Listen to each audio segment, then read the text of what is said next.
BJP की नई team का ऐलान हो गया है। बीजेपी की राष्ट्रीय कमेटी की लिस्ट जारी हो गई है, यानी बीजेपी के नए अध्यक्ष नितिन की नवीन टीम इस वक्त सामने आ चुकी है। 13 राष्ट्रीय उपाध्यक्षों का इसमें ऐलान किया गया है। नितिन नवीन की नई टीम का ऐलान किया गया है। आज सुबह से इसका इंतजार किया जा रहा था, क्योंकि बीजेपी की नई टीम के नाम सामने आने थे। और अब देखिए, जो जानकारी हम आपको दे रहे हैं वो सामने आ चुकी है। नितिन नवीन की नई टीम का ऐलान हो गया है।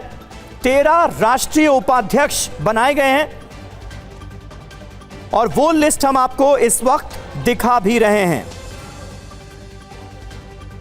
तो 13 राष्ट्रीय उपाध्यक्षों का ऐलान किया गया है। बीजेपी की राष्ट्रीय कमेटी की जो लिस्ट है वो इस वक्त आ चुकी है। 13 राष्ट्रीय उपाध्यक्षों के नाम इसमें नजर आ रहे हैं।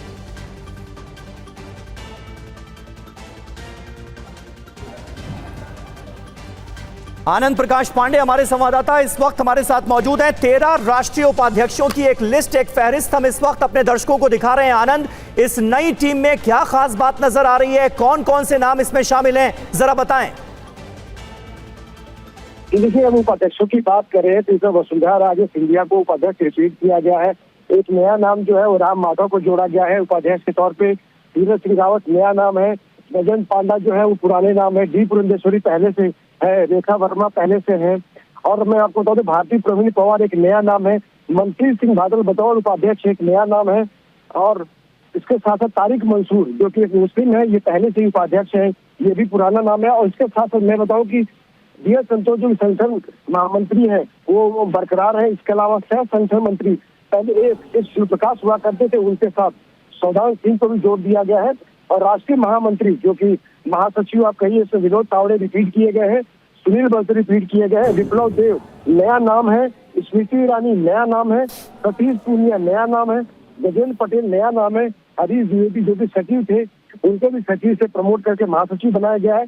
संजय भाटिया महासचिव के तौर पर एक नया नाम है। तो ऐसे में बीजेपी की जो टीम का इंतजार किया जा रहा था वो टीम अब आ चुकी है। और राष्ट्रीय मंत्रियों में भी कविता पाटीदार नया नाम है। भोला सिंह जो कि सांसद भी है, एक नया नाम है। के सुरेंद्र नया नाम है। इस तरह से अगर ओवरऑल देखा जाए तो बीजेपी ने जो अपनी जो नई टीम है नितिन नवीन की, उसको एक ओवरहॉल करने की कोशिश की है। तो पुराने चेहरे जो है उनको रखा गया। इसके साथ नए चेहरे भी, खास करके जो तेज तर्रार चेहरे हैं जो कि संगठन में कुछ ऐड कर सकते हैं, जैसे कि स्मृति ईरानी है, इन लोगों को इसमें ऐड किया गया है। और राष्ट्रीय कोषाध्यक्ष के तौर पे पीयूष गोयल को रखा गया है। और जो पहले कोषाध्यक्ष थे उनको यहाँ से हटा दिया गया, उनको बदल दिया गया। और साथ ही साथ जो महासचिव पहले तरुण चुग थे, उनको राष्ट्रीय कार्यालय प्रभारी बनाया गया है। और महेंद्र पांडे जो कार्यालय मंत्री पहले थे, उनको रिपीट किया गया है। नॉर्थ ईस्ट संयोजक के तौर पर समित पात्रा को रखा गया है। तो ऐसे में जो इंतजार किया जा रहा था नितिन नवीन की नई टीम का, वो टीम अब सामने आ चुकी है। हाँ, ये जरूर है कि जो आपको इंतजार होगा कि जो पार्लियामेंट्री बोर्ड की सर्वोच्च डिसीजन मेकिंग बॉडी होती बीजेपी की और केंद्रीय चुनाव समिति, इनका भी इंतजार किया जा रहा है। ये अभी आना बाकी है। और एक बात और जो आपके और हमारे जानकारी के लिए भी है कि जो मीडिया टीम है उसमें अनिल बलूनी जो कि पहले मीडिया के संयोजक थे, उनको बना के रखा गया है, उनको चेंज नहीं किया गया है। और सह संयोजक के तौर पे जो पहले संजय मयूख थे, जो बिहार से एमएलसी भी हैं, हाँ, उनको हटाकर उन 3 नए सह संयोजक बनाए गए। पहले सिर्फ एक थे संजय मयूख, अब 3 बना दिए गए हैं। और इसमें मैं आपको बताऊं कि वो एक आशीष अग्रवाल हैं, प्रदीप भंडारी जो कि मीडिया से ही आए हैं, जो पहले पत्रकार थे, प्रवक्ता है, उनको भी डाला गया। उसके साथ सिद्धार्थ यादव जो कि प्रवक्ता थे, उनको भी मीडिया सह संयोजक बनाए गए। 3 नए नाम इसमें जोड़े गए हैं। ठीक है, 3 नए नाम इसमें जोड़े गए हैं। पूरी लिस्ट, पूरी फहरिस्त इस वक्त हम दिखा रहे हैं। बीजेपी अध्यक्ष नितिन नवीन की जो नई टीम है उसके सारे नाम इस वक्त टीवी9 भारतवर्ष की स्क्रीन पर आपको हम दिखा रहे हैं। सबसे पहले राष्ट्रीय उपाध्यक्ष से शुरुआत करें तो वसुंधरा राजे सिंधिया का नाम है, राजस्थान से आती हैं। तीरथ सिंह रावत उत्तराखंड से आते हैं। राम माधव का नाम जो है वो इसमें शामिल किया गया है। राम माधव को राष्ट्रीय उपाध्यक्ष बनाया गया है। दिल्ली से वैजयंत जय पांडा, ओडिशा से डी पुरंदेश्वरी, आंध्र प्रदेश से रेखा वर्मा, यूपी से, इसके अलावा वर्षाबेन, नरेंद्र भाई दोषी गुजरात से, डॉक्टर भारती प्रवीण पवार महाराष्ट्र से आती हैं। ये राष्ट्रीय उपाध्यक्ष की लिस्ट हम आपको बता रहे हैं। सरदार मनप्रीत सिंह बादल पंजाब से आते हैं, लाल सिंह आर्य मध्य प्रदेश से, प्रोफेसर एम नागराज कर्नाटक से और प्रोफेसर तारिक मंसूर का नाम भी इसमें शामिल है जो कि उत्तर प्रदेश से आते हैं। राष्ट्रीय उपाध्यक्ष की जो लिस्ट है वो हमने आपको दिखाया। एक नाम छूट रहा है, डॉक्टर मधु चंद्र कर का, ये पश्चिम बंगाल से ताल्लुक रखते हैं। तो ये राष्ट्रीय उपाध्यक्ष की लिस्ट जो है, यानी नितिन नवीन की नई टीम में जो 13 राष्ट्रीय उपाध्यक्ष हैं उनके नाम हमने आपको बताए। अब आ जाते हैं राष्ट्रीय महामंत्री संगठन, जो कि सबसे महत्वपूर्ण पद होता है। बीएल संतोष जो हैं वो बने हुए हैं इस पद पर। राष्ट्रीय सह महामंत्री संगठन श्री शिव प्रकाश जो है मुंबई से आते हैं, उनको इसमें शामिल किया गया है। सौदान सिंह का नाम इसमें शामिल है, चंडीगढ़ से आते हैं। राष्ट्रीय महामंत्रियों की अगर हम बात करें, विनोद तावड़े महाराष्ट्र से आते हैं, सुनील बंसल, बिप्लब कुमार देव, स्मृति ईरानी को शामिल किया गया है। यानी राष्ट्रीय महामंत्री यानी राष्ट्रीय महासचिव आप कह लीजिए, राष्ट्रीय महासचिव स्मृति ईरानी को बनाया गया है। डॉक्टर सतीश पुनिया राजस्थान से आते हैं, इन्हें भी महासचिव बनाया गया है। गजेंद्र पटेल, हरीश द्विवेदी और संजय भाटिया का नाम इसमें शामिल है। तो ये पूरी लिस्ट हम आपको दिखा रहे हैं। राष्ट्रीय उपाध्यक्ष, कुल 13 राष्ट्रीय उपाध्यक्ष बनाए गए हैं, यानी नितिन नवीन बीजेपी के अध्यक्ष, उनकी नई टीम में कुल 13 उपाध्यक्ष बनाए गए हैं, राष्ट्रीय उपाध्यक्ष। और अगर हम राष्ट्रीय महामंत्री संगठन की बात करें, बीएल संतोष और 2 जो हैं वो उनके सह महामंत्री हैं, सह महासचिव हैं। इसके अलावा राष्ट्रीय महासचिव जो हैं वो टोटल 8 होंगे, जो कि हम आपको बता रहे हैं। इनके नाम हम आपको बता रहे हैं और इसमें स्मृति ईरानी का नाम जो है वो इंपॉर्टेंट हो जाता है। यूपी से आती हैं और स्मृति ईरानी को राष्ट्रीय महासचिव बनाया गया है। तो ये कुल मिलाकर वो फहरिस्त है, वो तमाम नाम है जिनका इंतजार किया जा रहा था।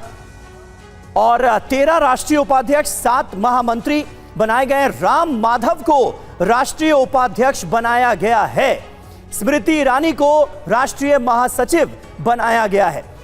आमोद राय हमारे पॉलिटिकल एडिटर इस वक्त हमारे साथ मौजूद हैं। वसुंधरा राजे सिंधिया का नाम, राम माधव का नाम, स्मृति ईरानी का नाम, कई ऐसे नाम हैं जिनको लेकर लोगों की दिलचस्पी काफी ज्यादा थी कि इन्हें इस बार नितिन नवीन की नई टीम में शामिल किया जाएगा या नहीं किया जाएगा। जो खास बातें आपको आमोद नजर आ रही हैं अपने एक्सपीरियंस से, जरा बताइए क्या है। देखिए, जैसे अगर पहले ही कहा जा रहा था समीर, इस पूरी सूची को देखकर यही लगता है कि इसमें एक्सपीरियंस और नए नेताओं को शुमार किया गया है। जो पहले से कहा जा रहा था लगातार कि दोनों ही तरह के नेताओं को शामिल किया जाएगा अध्यक्ष की नई टीम में, तो वही देखने को मिल रहा है। जहां इसमें एक तरफ आप देख सकते हैं कि वसुंधरा राजे सिंधिया जो पहले भी राष्ट्रीय उपाध्यक्ष थी, जेपी नड्डा की टीम में भी थी, उनको इसमें फिर से जगह दिया गया है। वहीं मैं अगर बात करूँ तो महामंत्रियों की जो बहुत महत्वपूर्ण पद हो जाते हैं, 8 महामंत्री जिसमें बनाए गए हैं, उसमें से 2 महामंत्री पुराने रिपीट किए गए हैं। उसमें सुनील बंसल और विनोद तावड़े को रखा गया है, लेकिन उसके अलावा 6 नए नाम उसमें जोड़े गए हैं। और 6 नए नामों में अगर आप देखें तो स्मृति ईरानी बहुत महत्वपूर्ण नाम है इसमें।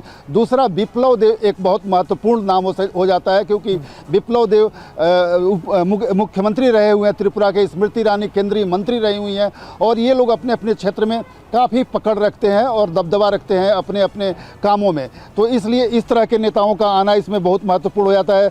मैं इसमें अगर अगला नाम लूँ, सतीश पुनिया जो राजस्थान के अध्यक्ष थे, जाट नेता हैं और काफ़ी उनकी अच्छी पकड़ जाटों में मानी जाती है। अभी फ़िलहाल वो जो है हरियाणा के प्रभारी भी हैं।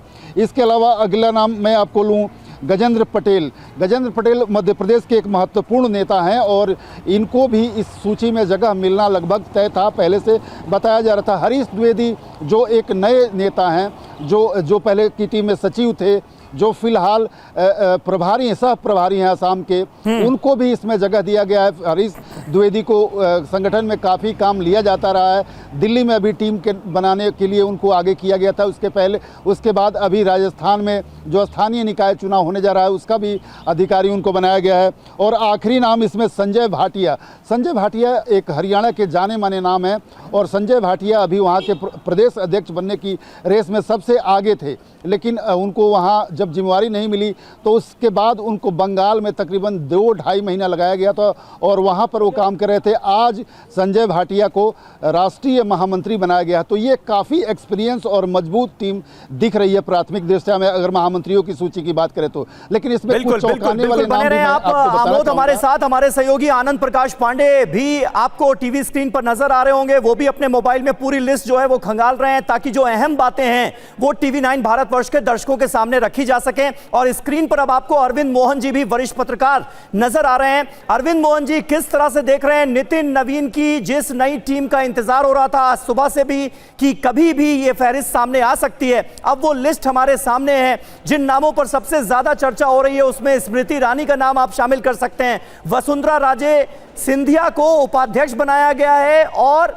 स्मृति ईरानी को राष्ट्रीय महासचिव बनाया गया है। कैसे देख रहे हैं आप इस टीम को? मुझे असल में ये नितिन नवीन की टीम कब दिख रही है, बीजेपी की टीम दिखाई दे रही है ज्यादा। हाँ, इसमें नए होने से, नए उम्र होने से और नया अध्यक्ष होने से जो बदलाव उम्मीद की जा रही थी उस किस्म के बदलाव कम हैं। ऐसा नहीं है कि नहीं है, लेकिन कम है। असली चीज ये है कि बीजेपी है इसमें पूरी तरह से। और अगर वसुंधरा राजे को रखने की अभी अनिवार्यता बनी हुई है, अगर स्मृति ईरानी को वापस ले आना है, हाँ। तो मुझे नहीं लगता कि इसको आप नितिन नवीन की टीम कह सकते हैं। ये कोई नितिन नवीन के अपने चॉइस के लोग होंगे या उनके लीडरशिप को उस तरह से आप एक नेचुरल ढंग से एक्सेप्ट करके, तो वो और जन जी के टकराव के बाद से ये और उम्मीद की जा रही थी कि कम उम्र वाले लोगों की टीम ज्यादा होगी, वो मुझे दिखाई नहीं दे रही। इसको आप बीजेपी की नई टीम कर सकते हैं कि पुरानी सारे जनरल सेक्रेटरी सारे बदल गए 2 लोगों को छोड़ के। और फिर इस बीच जो जैसे बंगाल का एक्सपीरियंस है, असम का एक्सपीरियंस है, जहां लोगों ने काम किया है, जिन लोगों ने, उनको रिवार्ड भी मिला है। लेकिन कुल मिला के सिर्फ रिवार्ड और नए लोगों की टीम नहीं है, पुराने ऐसे लोग भी अभी रखे गए हैं जो संगठन को बना करता। हाँ। और स्मृति ईरानी जैसे लोगों को वापस ले आने का मतलब है कि अभी भी बीजेपी को महिला लीडरशिप के मामले में दिक्कत हो रही है। और अगर स्मृति ईरानी आती हैं तो उनसे कितना फर्क पड़ेगा ये देखने की बात होगी। महिलाओं को राष्ट्रीय उपाध्यक्ष बनाया गया। देखिए ये बहुत इंपॉर्टेंट बात है। अभी वही मैं गौर कर रहा था कि 13 कुल राष्ट्रीय उपाध्यक्ष बनाए गए हैं और इसमें 6 जो हैं वो महिलाएं हैं। तो ये भी अपने आप में एक इंपॉर्टेंट बात है। रामकृपाल सिंह जी भी हमारे साथ जुड़ गए हैं, वरिष्ठ पत्रकार। रामकृपाल जी, आपकी राय मैं लूं उससे पहले आनंद, क्या आप ये क्लियर कर सकते हैं अमित मालवीय का नाम कहीं पर है क्या? अमित मालवीय जो अभी बीजेपी की आईटी सेल को लीड कर रहे हैं, अमित मालवीय को कोई जिम्मेदारी दी गई है क्या इसमें नई टीम में नितिन नवीन की? जी अभी तक अमित मालवीय का नाम नहीं है। हाँ, मुझे भी नहीं दिखा। हालांकि अमित मालवीय जो है आईटी सेल के कन्वीनर थे। अभी जो हाँ इसमें हमें दिखाई नहीं दे रहा, लेकिन ये जरूर है कि आईटी सेल की जगह सोशल मीडिया कन्वीनर का एक पद क्रिएट किया गया, जो कि जिसकी जिम्मेदारी दीपक महस्के जो कि छत्तीसगढ़ से आते हैं उनको दी गई है। उसके साथ साथ 4 जो है वो सह सोशल मीडिया संयोजक लगाए गए हैं, जिसमें प्रीति गांधी है जो उनको आपने टीवी में बहुत देखा होगा बीजेपी का पक्ष रखते हुए, शिवानंद द्विवेदी है जो दिल्ली से है, आलोक भट्ट है और अरुण यादव है। तो 4 सोशल मीडिया के सह संयोजक बनाए गए हैं और दीपक महस्के को संयोजक बनाया गया है। सोशल मीडिया का जाहिर तौर पर सोशल मीडिया जितना इंपॉर्टेंट रोल अभी प्ले कर रहा है आपने देखा ही होगा, उसको लेकर उसको और एक्टिव बीजेपी करना चाहते हैं। और यही वजह है कि अगर संयोजक और सह संयोजक मिलाते 5 लोगों की जिम्मेदारी इसमें दी गई है। तो ऐसे में अब जेन जी तक आउटरीच हो या फिर केंद्रीय योजनाओं के बारे में जनता तक पहुंचाना हो, जमीन तक पहुंचाना हो, तो ऐसे में सोशल मीडिया एक बहुत बड़ा टूल आज की तारीख में बन गया है। आज की तारीख में सोशल मीडिया पर नैरेटिव बनते भी है और बिगड़ते भी है। तो ऐसे में बीजेपी ने अपनी इस सूची में सोशल मीडिया को लेकर खासा तवज्जो दी है और 5 लोगों को इसकी जिम्मेदारी दी गई है। हालांकि आईटी सेल की आप बात कर रहे थे जिसके कन्वीनर अमित मालवीय थे, अभी आईटी सेल ऐसा नहीं है, लग रहा है कि उसको सोशल मीडिया में कन्वर्ट कर दिया गया है। सोशल मीडिया में कन्वर्ट कर दिया गया और उसमें अमित मालवीय का नाम नहीं है। रामकृपाल जी, किस तरह से देख रहे हैं आप इस लिस्ट को? कोई ऐसा नाम जिसने आपको चौंकाया हो? मैं अभी बहुत डिटेल तो नहीं, लेकिन जो अभी आप बात कर रहे थे कि जिस तरह से महिलाओं को तवज्जो दी गई है और 6 बता रहे थे कि 6 को राष्ट्रीय उपाध्यक्ष बनाया गया है, जैसा आप कह रहे थे जी, मुझे डिटेल, तो ये उसी श्रृंखला में है कि जो 15 अगस्त को मोदी जी ने जो कहा था, विपक्ष से हाथ जोड़ करके आग्रह किया था कि महिला आरक्षण पर वो साथ दें, तो बीजेपी, मैं फिर वही कह रहा हूँ, बीजेपी का एक जो ये है कि अगर ये पास होता है तो भी और नहीं पास होता है, जैसे पहली बार गिर गया था, तो जो मैं कहता हूँ कि 3 राज्य उड़ीसा, बिहार और बंगाल में बीजेपी को विजय मिली, तो एक बहुत बड़ा संदेश जाएगा। अगर महिलाओं को संगठन में उचित भागीदारी दी गई है तो इसका एक बहुत महत्वपूर्ण मतलब संदेश जाएगा। दूसरी बात, ये जो सोशल मीडिया बीजेपी की एक कमी रही है, निश्चित तौर पर ये तो आईटी सेल का नाम अगर बदल दिया गया तो बहुत ही अच्छा किया गया है, क्योंकि आईटी सेल को लेकर वैसे भी बहुत सवाल उठते थे। नहीं, देखिए आईटी सेल ये, आईटी सेल वो। आईटी सेल शब्द ही अजीब लगता है। जब सामाजिक, सबसे बड़ा सामाजिक एक तरह से कह रहे हैं कि संपर्क का मीडियम बन गया है ये, तो सोशल मीडिया जो नाम इन्होंने दिया हुआ है और जिस तरह से 5 लोगों की टीम बनाई है, मुझे लगता है कि बीजेपी ने उस कमी को अब दूर करना चाहा है। और जिस तरह से अभी तक आपको कोई कमी नजर आती थी क्या? अभी तक देखिए अमित मालवीय लीड कर रहे थे, अब इसे आईटी सेल कह लीजिए। अगर मैं यहां पर एक अगर लगाऊंगा कि अभी तक ये बिल्कुल क्लियर नहीं है, लेकिन सोशल मीडिया संयोजक का एक पद नजर आ रहा है, दीपक महस्के को उसकी जिम्मेदारी दी गई है, छत्तीसगढ़ से आते हैं और उनके अंडर में 4 सह संयोजक बनाए गए हैं। सोशल मीडिया के 4 सह संयोजक बनाए गए हैं, जो काम अभी तक संजय मयूख के हवाले था। श्रीमती प्रीति गांधी महाराष्ट्र से आती हैं, शिवानंद त्रिवेदी, और ये प्रीति गांधी सोशल मीडिया पे काफी एक्टिव रहती हैं। प्रीति गांधी, शिवानंद द्विवेदी, आलोक भट्ट और अरुण यादव को ये जिम्मेदारी दी गई है। और आनंद प्रकाश पांडे, राजेश अग्रवाल की बजाय पीयूष गोयल को कोषाध्यक्ष बनाया गया है। तो जरा ये बताइए, आने वाले वक्त में सरकार में कोई बदलाव तो हम नहीं देखेंगे? वो सरकार में मंत्री भी हैं, इतना इंपॉर्टेंट जो मंत्रालय है वो संभाल रहे हैं, और अब उन्हें कोषाध्यक्ष बनाया गया है, तो कुछ बदलाव उस लेवल पर होगा क्या, ये एक्सपेक्ट किया जाए? जी देखिए, सरकार में बदलाव तो एक्सपेक्टेड है, क्योंकि अभी जो केंद्र में नरेंद्र मोदी की जो सरकार है, जो उनकी टीम है, वो पुरानी टीम ही चली आ रही है। 2024 में भले ही नई टीम का गठन हुआ था, लेकिन 2024 में भी जो बड़े चेहरे थे, पुराने चेहरे को ही कंटिन्यू किया गया था, एक कंटिन्यूटी का मैसेज देने के लिए। तो ऐसे में केंद्र में जो नरेंद्र मोदी की टीम है, जो उनके जो उनका जो मंत्री परिषद है, उसमें तो बदलाव होना ही होना है। अब ये कब होना है, इंतजार किया जा रहा था कि बीजेपी की टीम बन जाए तो उसके बाद उसकी बारी थी, तो उसको इनकार नहीं किया जा सकता कि आने वाले दिनों में कैबिनेट में भी आपको रिसफल देखने को मिलेगा।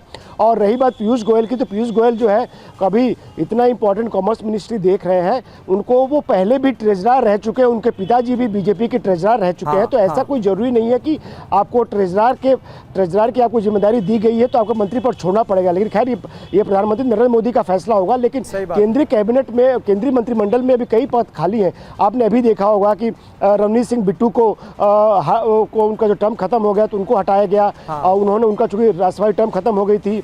धर्मेंद्र प्रधान के इस्तीफे से भी एक पद खाली हुआ, ये प्रहलाद जोशी के पास है। तो ऐसे में केंद्रीय मंत्रिमंडल में भी फेरबदल होना है। अब चूंकि बीजेपी की राष्ट्रीय टीम का गठन हो गया, तो ऐसे में अब अगली बारी जो है मंत्रिमंडल की है, और मंत्रिमंडल की टीम में कब फेरबदल होगा बताया जा रहा है कि उसको लेकर भी लगभग कवायद पूरी हो चुकी है। अब करना कब है, ये प्रधानमंत्री नरेंद्र मोदी को तय करना है। ठीक है। आमोद राय हमारे साथ मौजूद हैं। आमोद, आपकी अपनी जानकारी क्या कह रही है? ये जो सोशल मीडिया प्रभारी का नया पद नजर आ रहा है, दीपक महस्के को जिसकी जिम्मेदारी दी गई है, ये क्या अमित मालवीय को रिप्लेस कर रहे हैं, या फिर ये एक अलग पद है, अलग डिपार्टमेंट? बिल्कुल देखिए, ये रिप्लेसमेंट ही आप कह सकते हैं। उस जो डिपार्टमेंट था, डिपार्टमेंट का यहाँ नाम चेंज किया गया है, और आईटी सेल की जगह इसको कर दिया गया है social media cell. Social media cell के संयोजक बनाए गए हैं महास्के, और उनके साथ 4 और लोग लगाए गए हैं। उसमें से चारों महत्वपूर्ण लोग हैं। प्रीति गांधी का नाम सभी जानते हैं, मुंबई में खासी एक्टिव रहती हैं सोशल मीडिया से। उसके अलावा शिवानंद द्विवेदी, जो लगातार बीजेपी के चुनावी राज्यों में आप देखते होंगे काफ़ी एक्टिव रहते हैं, जिन्होंने गृह मंत्री अमित शाह के ऊपर एक पहली पुस्तक भी लिखी थी, शिवानंद द्विवेदी का नाम है। उसके अलावा आलोक भट्ट जो उत्तराखंड से आते हैं, काफ़ी एक्टिव माने जाते हैं, और अरुण यादव, ये 4 नाम इसमें डाले गए हैं। लेकिन इसके अलावा जो मीडिया की टीम है, मीडिया की टीम को बड़ा किया गया है। पहले एक कन्वीनर होते थे और एक को कन्वीनर होते थे। हालांकि आईटी सेल में को कन्वीनर भी कोई नहीं होता था। मीडिया टीम में जरूर अनिल बलूनी के साथ संजय मयूख लोग शामिल थे। तो अब अनिल बलूनी की टीम को मजबूत किया गया है। उसमें 3 सह संयोजक दिया गया है। उसमें प्रदीप भंडारी का नाम है, उसमें सिद्धार्थ यादव जो प्रवक्ता हैं, दोनों प्रवक्ता हैं, इनको जगह मिली है। एक आशीष अग्रवाल जो मध्य प्रदेश के मीडिया कन्वीनर हैं, इनको भी इसमें जोड़ा गया है। तो कुल मिला के मीडिया टीम थोड़ी इस बार बड़ी की गई है, तो क्योंकि लगातार इस बात की शिकायत मिल रही थी कि मीडिया टीम पिछड़ जाती है, खास करके आईटी की टीम जो है वो कांग्रेस की बराबरी नहीं कर पाती है। तो टीम को यहाँ मजबूती की दृष्टि से देखा जाना चाहिए कि सोशल मीडिया टीम को करीब 5 लोगों के साथ उतारा गया है और जो नॉर्मल मीडिया की टीम है उसमें 3 लोगों को साथ उतारा गया है। समीर, ये एक बड़ा बदलाव है। बिल्कुल, ये एक बड़ा बदलाव नजर आ रहा है। अरविंद मोहन जी, जो नाम अभी तक सामने आए हैं उनको लेकर आपका अपना आकलन क्या है ऐसे वक्त में जब जेन ज़ी का एक आंदोलन होता है जंतर मंतर पर और भारतीय जनता पार्टी के खिलाफ सोशल मीडिया पर जो सारी बातें कही जाती हैं उसे बीजेपी निश्चित तौर पर एक बड़ी चुनौती तो मानती ही होगी। क्या सोशल मीडिया टीम का जिम्मा जिन लोगों को दिया गया है, मीडिया प्रभारी जिन्हें बनाया गया है, कहीं ना कहीं इन बातों को भी ध्यान में रखा गया है? क्या ऐसा लग रहा है? निश्चित रूप से ये उसी बदलाव, उसी का असर है। और ये सिर्फ जनजी के आंदोलन का मामला नहीं है।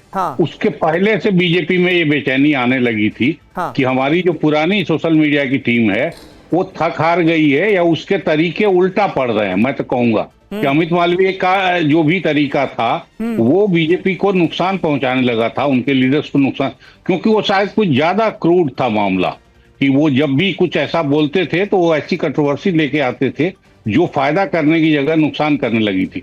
और आपको और भी बदलाव देखिए, मैं मानता हूं कि एक बड़े सोशल मीडिया पे बहुत एक्टिव रहे हैं दिलीप मंडल। हम सबके परिचित हैं, पुराने मीडिया वाले हैं, लेकिन वो एकदम अंबेडकर ग्रुप और ओबीसी ग्रुप के का काम करते थे।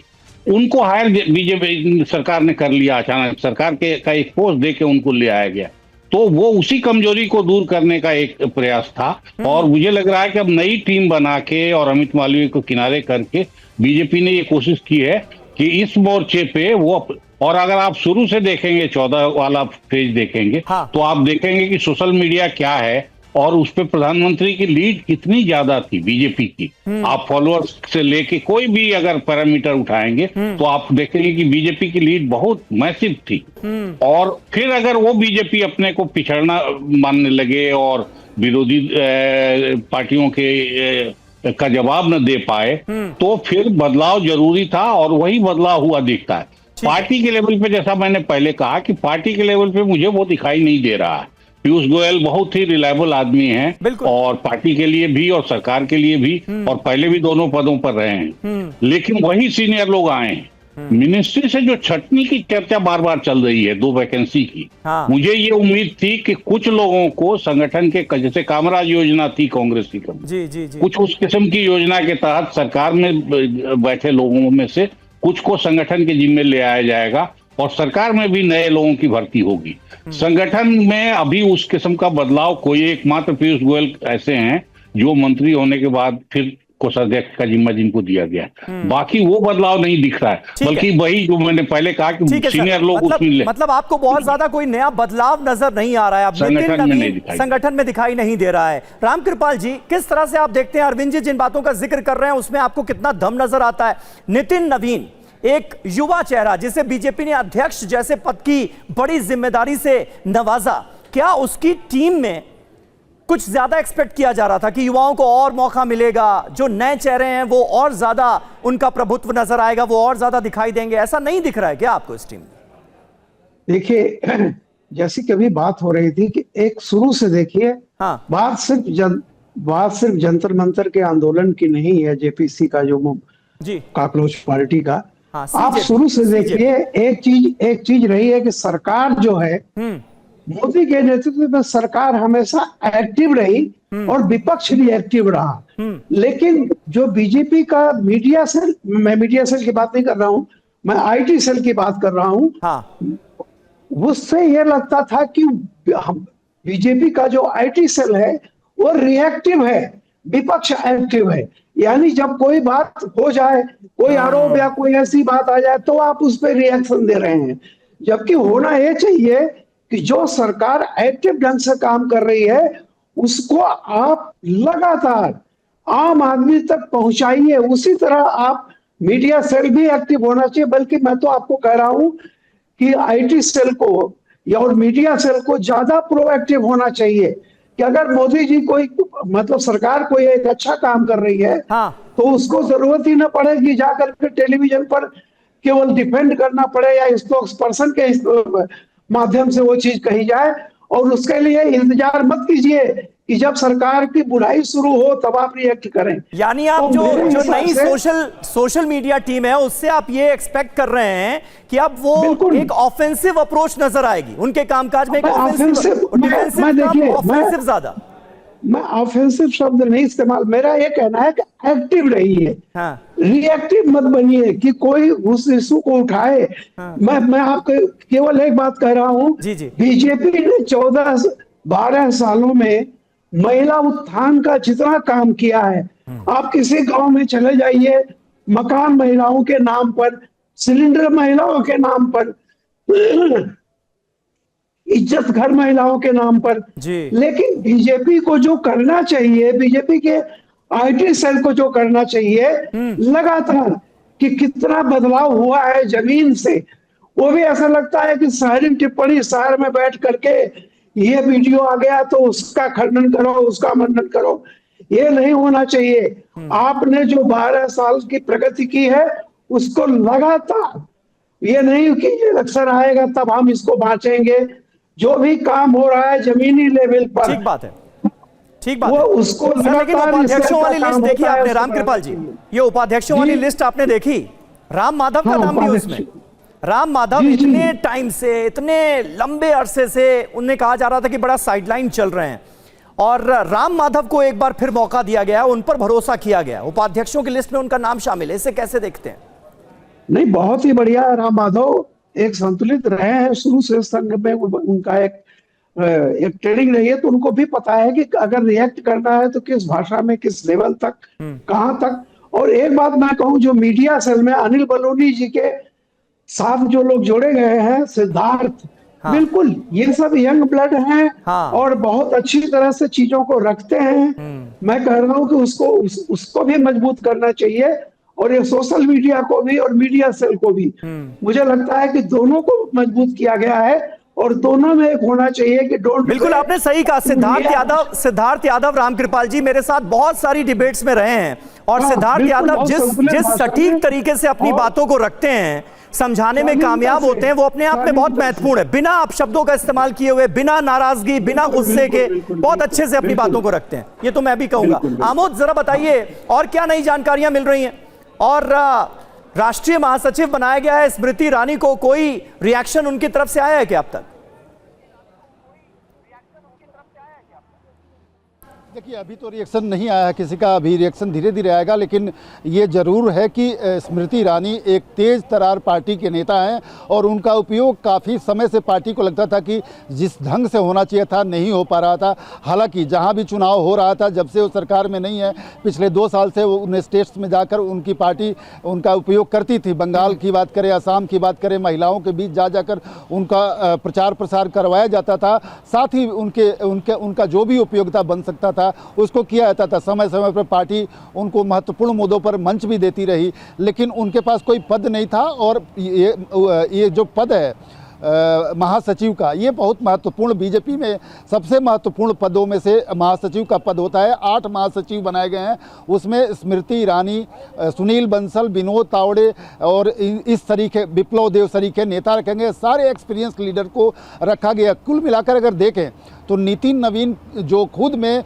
उतना एक्सपीरियंस नहीं रखते, उनसे ज़्यादा उनकी टीम एक्सपीरियंस रखी गई है उनके नीचे में, ताकि आगे भविष्य में जब भी ज़रूरत लगे तो अध्यक्ष को अपनी टीम, मजबूत टीम का सहारा लेकर कहीं भी किसी राज्य में जब चुनाव होता है तो बेहतर प्रदर्शन करने का मौका मिल सके। ये एक बहुत इंपॉर्टेंट फैक्टर इस पूरे लिस्ट में दिख रहा है। जहाँ तक बात उपाध्यक्षों की कर रहे थे, आपने सही कहा कि 13 में से 6 महिलाओं को जगह मिला है, लेकिन महिलाओं का रिप्रेजेंटेशन महासचिव में कम रहा है। 8 में 1 महिला को जगह मिली है।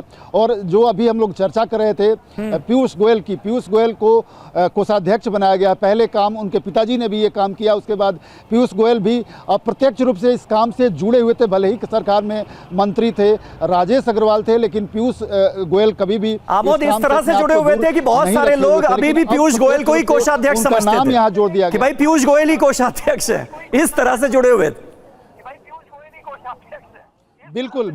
बिल्कुल अब उनको प्रत्यक्ष रूप से नाम से जोड़ दिया गया है। हाँ। तो अब देखना यह होगा कि सरकार में उनकी जिम्मेवारी रहती है कि नहीं। लेकिन पीयूष गोयल के ठीक नीचे राजेश मंगल, जो पार्टी को करीब 10-12 साल से फिनांस का सारा काम राजेश मंगल स्वयं देखते थे, उनको आज एक बड़ी जिम्मेवारी दी गई है, सह कोषाध्यक्ष बनाया गया है। पार्टी के फोरम पे ये चर्चा होती है कि राजेश मंगल जो है जहाँ बैठ जाएंगे 2 रुपये की चीज़ को 15 पैसा में करा के लेके आते हैं। तो इस तरह की उनमें भी क्षमतावान व्यक्ति हैं, चार्टर्ड अकाउंटेंट है, प्रोफेशन से विद्यार्थी परिषद से जुड़े रहे और पार्टी के लिए काफ़ी लंबे समय से काम कर रहे थे। गृह मंत्री अमित शाह की टीम के जब थी 2014 में, तब से लेकर अब तक वो उसी काम को कर रहे थे। अब उनको भी एक बड़ा पद मिला है, पीयूष गोयल के हाथ को मजबूत करने का पद मिला है, तो ये पद भी बहुत अहम होता है। हाँ। तो कुल मिलाकर अगर हम देखें तो नितिन नवीन जितने ही युवा हैं, लेकिन उनकी टीम उतनी ही अनुभवी और कोई उसमें बहुत यूथनेस आपको दिखने को नहीं मिलेगा। हाँ। उसमें हम ये नहीं कह सकते कि युवा चेहरा है। सचिवों में आपको युवा देखने को मिल सकते हैं, क्योंकि सचिव इसमें ज़्यादा संख्या में है और उसमें मनोज टिग्गा जैसे लोग हैं और भी बहुत सारे नए लोगों को उसमें जगह मिला है। लेकिन एक महत्वपूर्ण जो पद है इसमें युवा मोर्चा अध्यक्ष जो बनाया गया है, एक सांसद को बनाया गया है। हाँ। हेमांग जोशी। हाँ। जो बिल्कुल ही युवा है और जेनजी कह सकते हैं आप। अच्छा। आप वो सोशल मीडिया और ट्विटर पे लगातार सफल रहते थे, काम करते थे, उनको मौका दिया है पार्टी ने। तो जो 7 मोर्चा है, उन 7 मोर्चाओं के अध्यक्षों की अगर हम बात करें, इसमें विश्लेषण कर लें तो हेमांग जोशी एक बहुत ही सधे हुए सोशल मीडिया एक्टिविस्ट रहे और उनकी लोकप्रियता गुजरात के बाहर भी, गुजरात में तो थी। हाँ। उसके बाहर भी काफ़ी रही। उनको मौका दिया गया है युवा मोर्चा के उसके तौर पर, अध्यक्ष के तौर पे। इसके अलावा महिला मोर्चा में और ओबीसी मोर्चा में, किसान मोर्चा में और SC ST मोर्चा में, सब में जो नाम दिए गए हैं वो अपने अपने प्रदेशों के मजबूत नाम हैं, वो अपने अपने क्षेत्रों में मजबूत काम कर चुके हैं। तो इस तरह से देखें तो इस टीम को मजबूत टीम के तौर पे देखा जा सकता है। समीर, बिल्कुल सही बात है। और राम माधव की वापसी को कैसे आप अरविंद जी एनालाइज करेंगे? और एक और नाम जिसका अभी जिक्र किया, मेरे मुंह पर आते आते रह गया, ये जो बीजेपी युवा मोर्चा के अध्यक्ष थे तेजस्वी सूर्या, उनकी छुट्टी हुई है इस पद से और हेमांग जोशी को ये पद दिया गया है। तो ये एक बड़ा बदलाव भी नजर आ रहा है।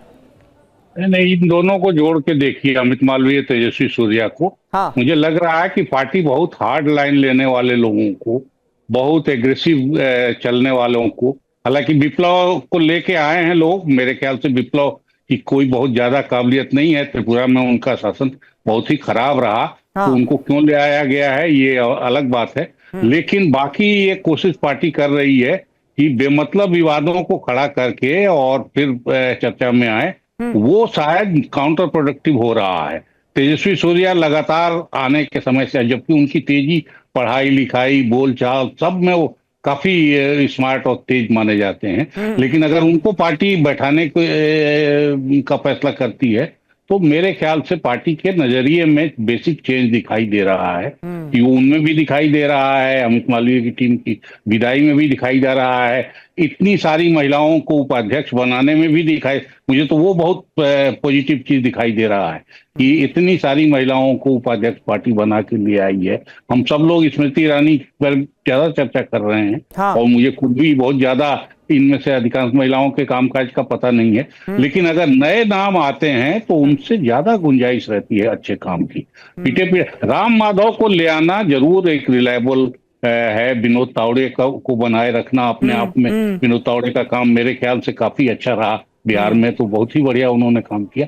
तो पार्टी ने वो तो संभाला है कि जो लोगों ने काम करके दिया है उनको रखेंगे, लेकिन बदलाव में एक चीज जरूर दिखाई दे रही है कि कंट्रोवर्सी ज्यादा ना करें। कंट्रोवर्सी शायद काउंटर प्रोडक्टिव हो रहा है, ये ऊपर के लीडरशिप के दिमाग में आ गया है कि बहुत कंट्रोवर्शियल चीजें अगर आ रही हैं तो उससे हमको नुकसान हो रहा है। तो सोशल मीडिया की टीम बदली है, नौजवानों की टीम बदली है, इन सब बदलावों से मुझे लग रहा है।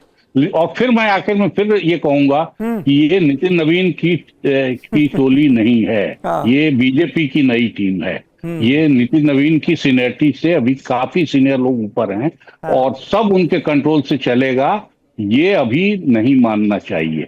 अभी ये बीजेपी की टीम है। ठीक है, रामकृपाल जी, आप भी ऐसा मान रहे हैं क्या कि ये बीजेपी की टीम ज्यादा लग रही है बतौर नितिन नवीन की टीम के? नहीं, खैर वैसे भी देखिए, अगर मोदी जी का छोड़ दें तो बीजेपी हमेशा से इस मामले में रही है। मोदी जी की व्यक्तिगत छवि ऐसी रही है कि उसने पार्टी को बहुत फायदा पहुंचाया और निश्चित रूप से उसमें कोई दो राय नहीं। लेकिन बाकी टीम में जो बीजेपी जनसंघ से लेकर के आज जो भारतीय जनता पार्टी है, उसका सबसे बड़ा चरित्र यही है, जो उसकी सफलता का यही है कि वो किसी व्यक्ति विशेष पर आधारित न होकर के एक टीम के रूप में काम करती है। तो मेरा ये कहना है कि देखिए, सवाल इस बात का नहीं है कि अध्यक्ष कौन है, नितिन नवीन है, वो अध्यक्ष है, रहेंगे। लेकिन जो ये टीम बनाई गई है, मैं फिर आपसे कह रहा हूं कि मोदी जी ने एक बहुत बड़ी सफलता 12 साल में पाई है कि आधी आबादी को उन्होंने एक कन्विंस कर दिया है कि वो आधी आबादी को लड़ करके उसका हक दिलाने के लिए वो जहां तक भी होगा जाएंगे। ठीक है, इसलिए मैंने आपसे कहा कि जब भी देखिए मौका मिलता है, पहली बार जब ये महिला आरक्षण बिल गिर गया था तब मोदी ने कहा था ये जनता आपको माफ नहीं करेगी, और वही मैंने कहा कि उसके बाद के जो विधानसभा चुनाव रहे हैं और उनके अगर उदाहरण, और जब आप ये बातें कह रहे हैं, बीजेपी की नई टीम में यूपी से जो बड़े चेहरे हैं वो भी हम दिखा रहे हैं, हरीश द्विवेदी, भोला सिंह, रेखा वर्मा, स्मृति ईरानी, संगीता यादव, डॉक्टर तारिक मंसूर, अमरपाल मौर्य और कुंवर वासित अली, ये यूपी से जो बड़े चेहरे हैं वो भी हमने आपको दिखाए। तो बीजेपी की नई टीम जो है वो सामने आ चुकी है, नितिन नवीन की नई टीम सामने आ चुकी है।